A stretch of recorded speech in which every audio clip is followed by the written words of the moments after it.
My name is Dr. Stephen Koehler. I'm a specialist in hand and upper extremity and microvascular reconstruction. I'm from all over. I'm a Army brat, so New York's the 27th place I've lived.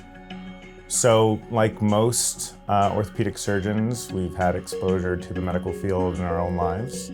So I had pediatric orthopedic problems growing up, and I was exposed to a wonderful pediatric orthopedic surgeon who changed my life and inspired me to follow in his footsteps.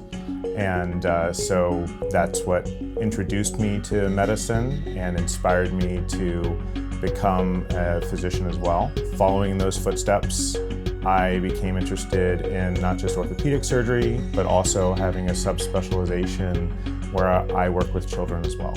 You know, it makes me feel great to help patients improve their quality of life. That's why I'm a surgeon. That's why I do what I do. So many people in this world don't have job satisfaction, don't like what they do. I love what I do. I wouldn't change it for the world.